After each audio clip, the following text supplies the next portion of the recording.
Here's Patrick Bet David on his podcast a day or two ago. Watch this. I don't know why Catholics, have this issue with Jews. I don't know what it is. They have this. I don't listen. I get the Jews have issues with Christians, and they'll make fun, and they'll say stuff like, "Oh, your Jesus is gonna do." They'll say, "Well, he was a Jew anyways, right?" Yeah. But then Catholics have that issue with Jews. And they act like, they're all innocent and everything. And when you look at Catholics, the amount of centralized power they have. Centralized. If you know what the total Catholic population is worldwide? It's like 1.213 billion. Jews are 15 million. 15 million. But Jews are decentralized, meaning Jews don't have somebody they listen to that says, hey, you better do this. Catholics, God forbid you say something about the Pope. They're like, hey, man, listen, who is that Pope figure in the Christian community? We don't have one.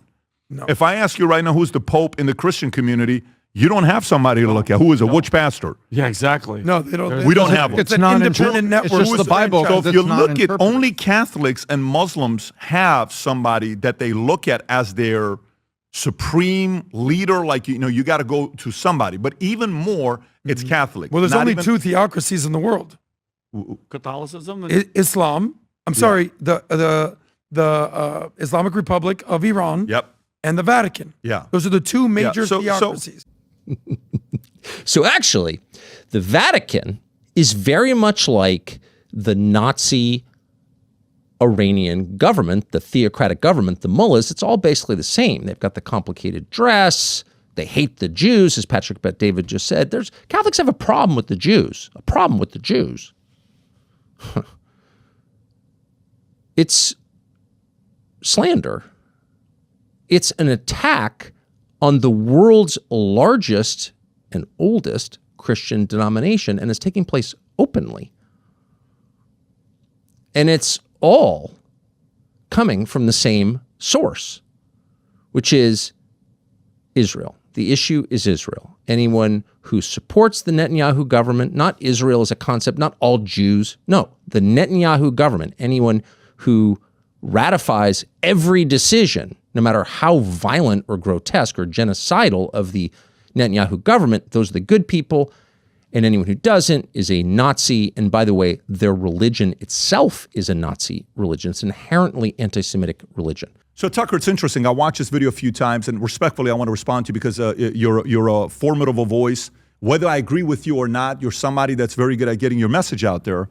And I think at this point, if there's anybody that believes in your ability, it's a guy like this who, after I sold my company, offered you a $100 million contract. I even went on your friend Megyn Kelly's show when I announced it, and she was asking specific questions. I said, yep, we went to your house, we made the offer, then we spent some time together. I came to Maine, and we did your show, and we've had a couple good conversations together.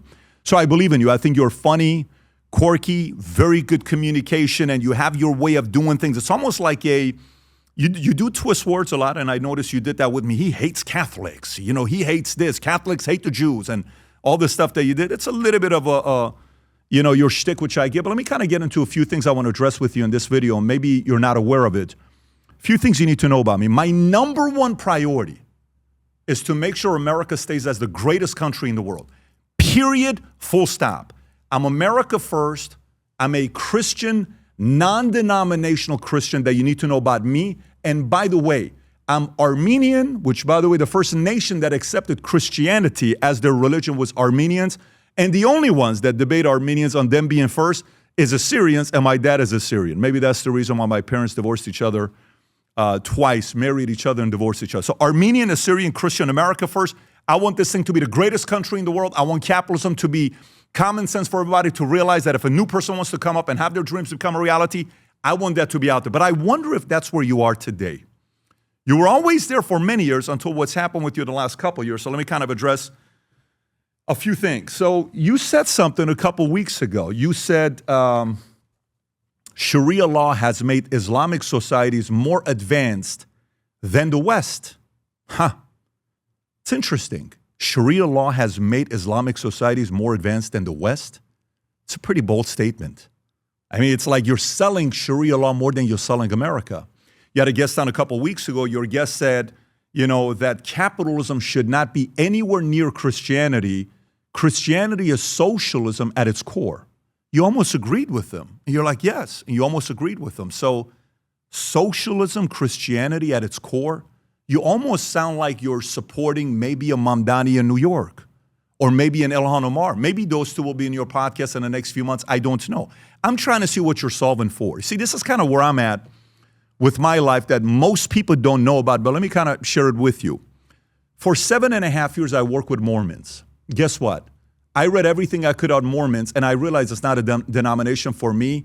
I'm not interested. I watch all the videos you're not supposed to watch. Ask me how many bad experiences I had with Mormons. 0. They're phenomenal people.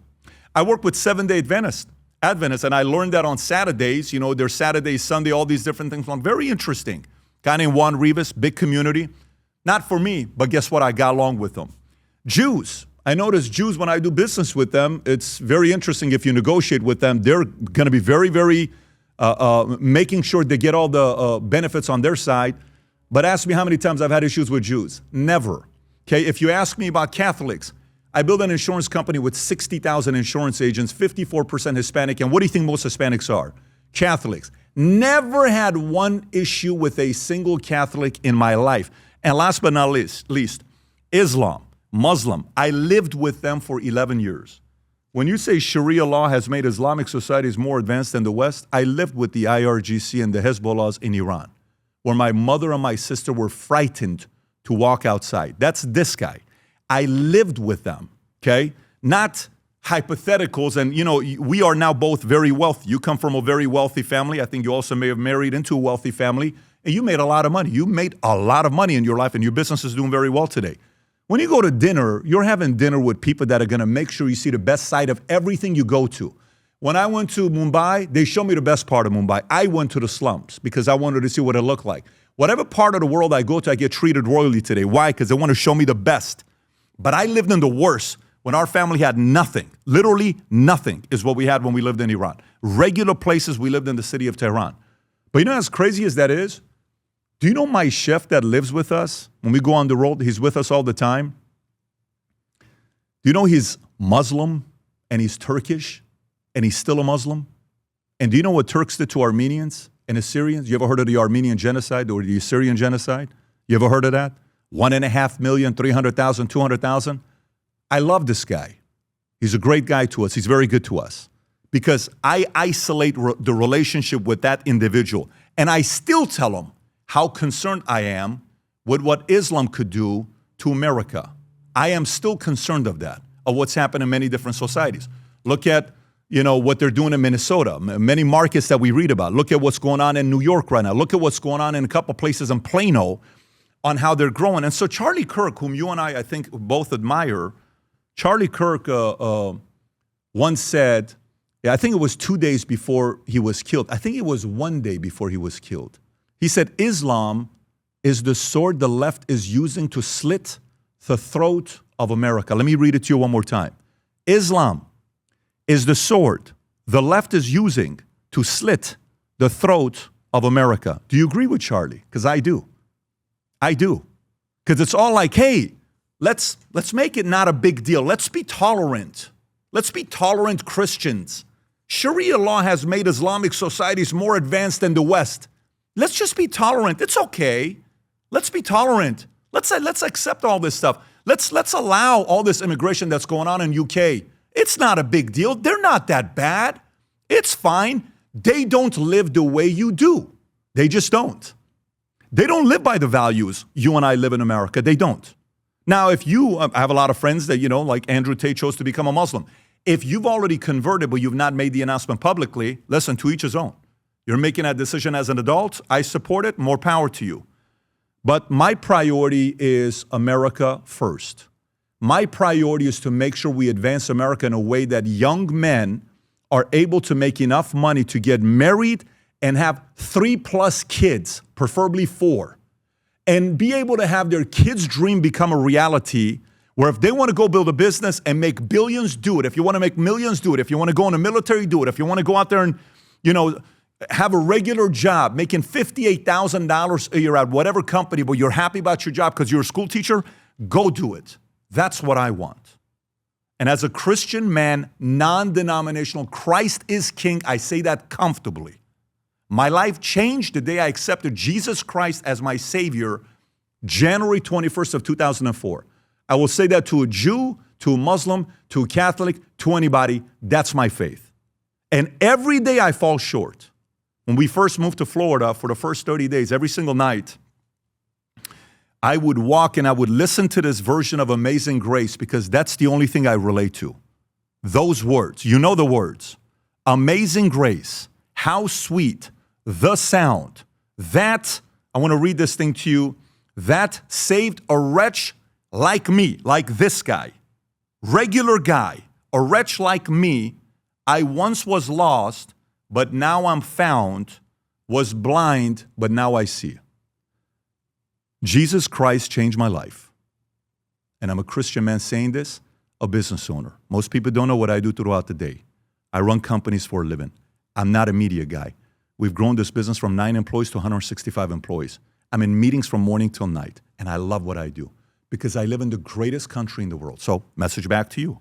I don't want to be enemies with you. Although if you want to be enemies, I'm okay with that as well. It doesn't bother me. But I don't want to be enemies with you because I actually want to believe deep down inside you love America. You love America. I want to believe deep down inside you're there. And whether you know this or not, you have a lot of influence right now. I do think one of the topics that's going to be an issue on the ballot for 2028 will be Israel, control, AIPAC, all of that stuff. And I'd like to see how that pans out. And how it goes, because I like debates. I watch these debates. I watch what takes place. I watch to see where the market is going to. So I don't know. I don't know what you're doing. I don't know if you're trying to get behind a Massey, because I think he's a pretty capable, talented guy. I don't know if you want to run. I don't know what you're solving for. I don't know if you're like, well, I don't care if we win the midterms. I don't care. Let a Democrat win. Maybe sometimes America needs to go through the pruning process because I want to see destroy the GOP and start all over again. I don't know. Maybe that's the vision. If it is, more power to you. That's not my vision. My vision isn't that. And I have a sprinkle of libertarian in me because I want to be left alone and just kind of allow me to do that kind of stuff. So whenever I have the conversation and I listen to it, Dave, I agree with a lot of the stuff libertarians also believe in, but I think there's an end to it because we've already started a country the way that we are. And so you and I both get accused of something. I want you to process this, and I want you to know I'm open to it. You get accused of, this guy, Tucker's taking money. Oh, Pat's a Zionist. He's taking money from Israel. Never been to Israel. AIPAC messaged me and told me, you want to come to Israel? I said, I have no interest in going to Israel for you to pay for me. I'm going to go one day with my pastor. We've never taken money from anybody. And I'm so confident with myself on what I've done because there's only one thing I fear in my life, and that's God. I don't fear anything more than I fear God. And trust me, I fear God a lot because this thing's like this. If you ever wanted to have fun, and let's just say, put it out there on the line, and again, I'll put the onus on you if you're open to this or not.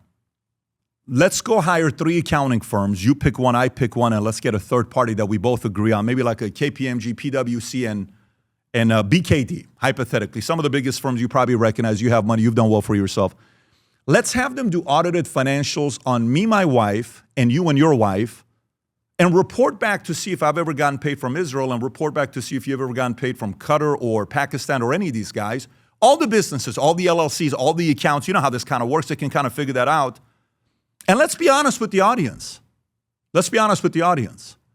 If you're open to it, I'm available. We'll have to spend $500,000, something like that, because it's going to take a few weeks for them to do it. I am fully open to that idea if you are. And by the way, I know this may make you feel uncomfortable.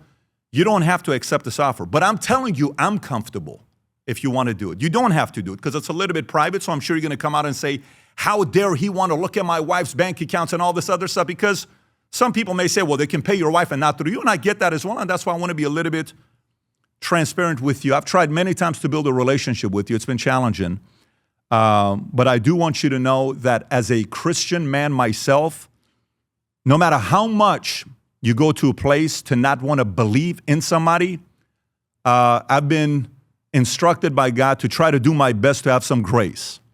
And I believe in you. I believe in your abilities. But I believe in God and America more than I believe in any man in America, because I've seen many great empires fall.